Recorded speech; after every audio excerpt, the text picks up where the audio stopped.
Welcome to Wally's Nursing Videos. Today we go into a second review of psychiatric and mental health nursing. We begin our discussion on the topic of anxiety. Anxiety disorders are prevalent mental health conditions that nurses encounter frequently in clinical practice. Understanding various aspects of anxiety, including treatment modalities, symptoms, and neurotransmitter involvement, is crucial for effective nursing care. Type of psychotherapy commonly used to treat anxiety disorders. Cognitive behavioral therapy, CBT, is a gold standard psychotherapeutic approach utilized to address anxiety disorders. CBT focuses on identifying and modifying negative thought patterns and behaviors associated with anxiety. Someone with panic disorder engages in avoidant behavior due to preoccupation preventing another panic attack. Individuals with panic disorder may experience intense fear and physical symptoms, leading to avoidance of triggering situations. Nursing interventions should focus on psychoeducation, relaxation techniques, and exposure therapy to help patients confront their fears gradually. Someone with social anxiety disorder has fear of embarrassment or making a mistake in groups and other gatherings. Social anxiety disorder involves excessive fear of social situations, leading to avoidance and distress. Nurses can support patients by providing a safe environment for gradual exposure, social skills training, and pharmacological interventions such as SSRIs. When a person uncontrollably engages in specific behaviors excessively, obsessive-compulsive disorder, OCD, is characterized by intrusive thoughts, obsessions, and repetitive behaviors, compulsions.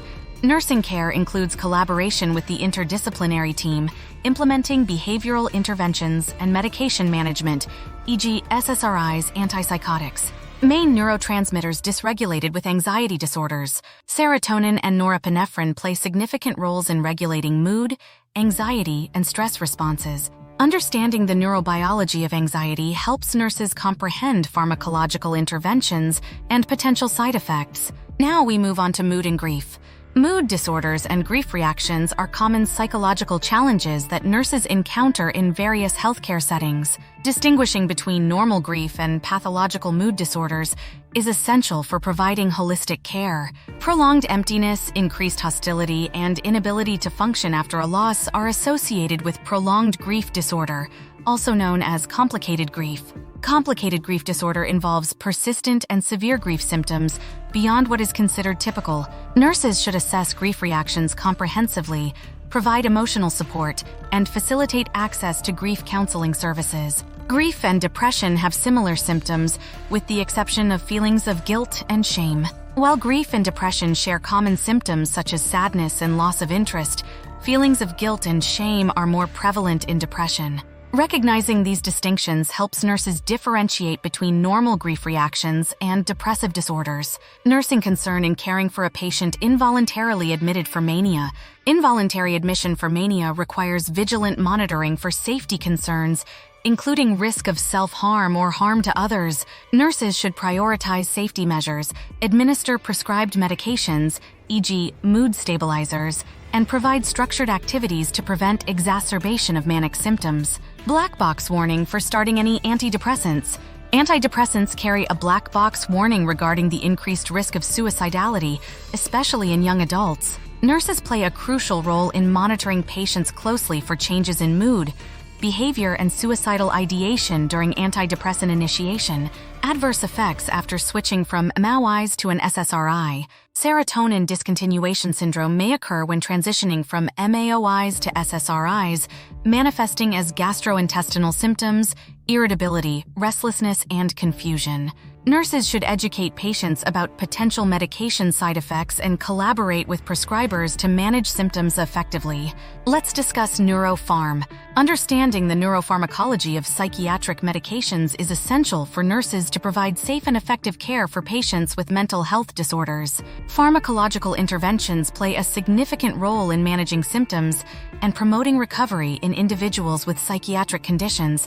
Antidepressant used to treat anxiety and depression with suicidality. Serotonin norepinephrine reuptake inhibitors, SNRIs, are commonly prescribed antidepressants that target both serotonin and norepinephrine neurotransmitter systems. SNRIs such as venlafaxine and duloxetine are effective in treating anxiety disorders and depression with suicidality. Adverse side effect that needs to be avoided when abruptly stopping long-term use of benzodiazepines. Benzodiazepine withdrawal syndrome can occur with abrupt cessation of long-term benzodiazepine use, leading to rebound anxiety, agitation, and potentially life-threatening withdrawal symptoms. Nurses should collaborate with prescribers to develop gradual tapering schedules and provide supportive care for patients undergoing benzodiazepine discontinuation. Consumable amino acid to be avoided with MAOIs to prevent hypertensive crisis. Tyramine-rich foods should be avoided by patients taking monoamine oxidase inhibitors, MAOIs, to prevent hypertensive crisis.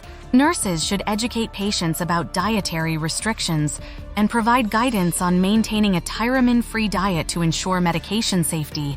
Anxiety disorders and chronic stress result in overactivation of the HPA hypothalamic pituitary adrenal axis. Chronic stress and anxiety stimulate the release of cortisol from the adrenal glands, leading to dysregulation of the HPA axis. Nurses should incorporate stress reduction techniques, such as relaxation exercises and mindfulness-based interventions, into patient care plans to mitigate the effects of HPA axis dysregulation. Agents added to mood stabilizers or antidepressants to treat severe acute episodes. Antipsychotics, benzodiazepines, and beta blockers are commonly added to mood stabilizers or antidepressants to manage severe acute episodes of psychiatric symptoms. Nurses should monitor patients closely for therapeutic response and adverse effects when adjunctive medications are initiated.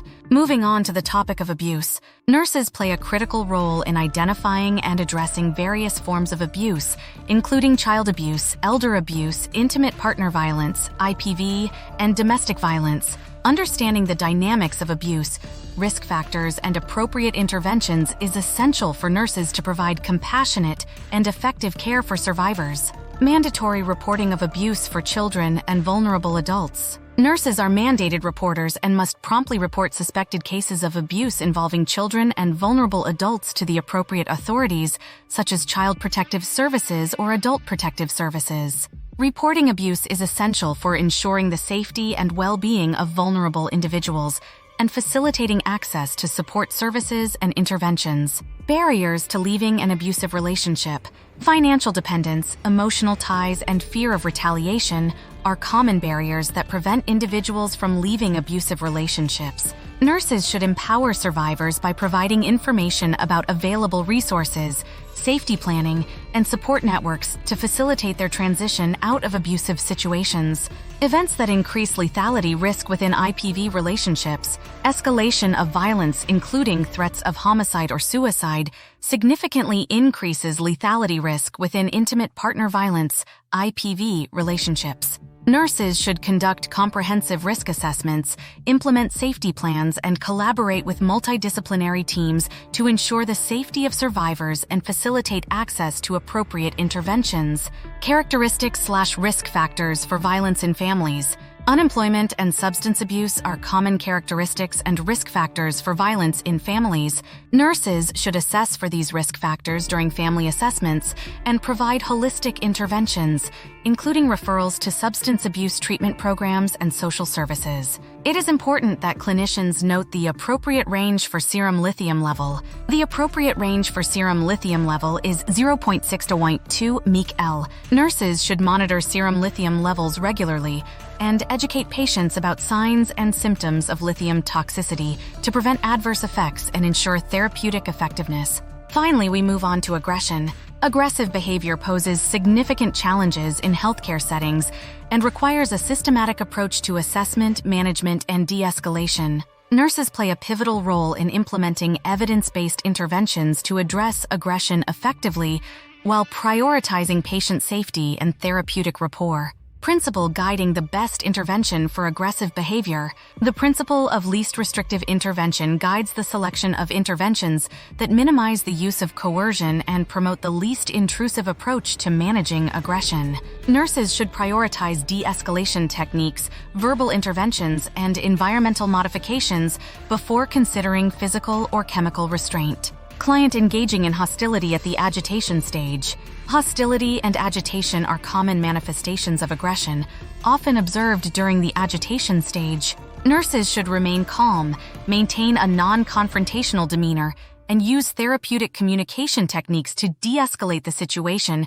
and prevent further escalation. When to remove restraints or seclusion with an aggressive patient. Restraints or seclusion should be removed as soon as possible when the patient has regained control of their behavior and the risk of harm to self or others has significantly decreased. Nurses should conduct ongoing assessments to evaluate the patient's readiness for restraint removal and implement alternative interventions to address underlying triggers or stressors. Nurse debriefing with the patient after an aggressive episode. Debriefing with the patient after an aggressive episode provides an opportunity for reflection, processing emotions, and identifying triggers or coping strategies. Nurses should approach debriefing sessions with empathy, non-judgmental attitude, and active listening skills to promote therapeutic rapport and support patients' emotional well-being. 3 drug classes as common chemical restraints requiring continued assessment after administration.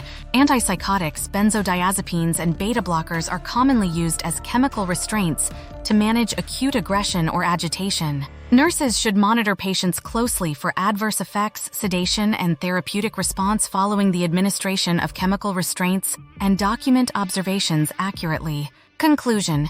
As nurses, it is imperative to develop comprehensive knowledge and skills in assessing, managing, and preventing aggression and abuse in healthcare settings. By understanding the underlying principles, evidence-based interventions, and interdisciplinary collaboration, nurses can effectively promote patient safety, advocate for survivors, and facilitate healing and recovery. As always, if you enjoyed this review, please like and subscribe to stay up to date on future content.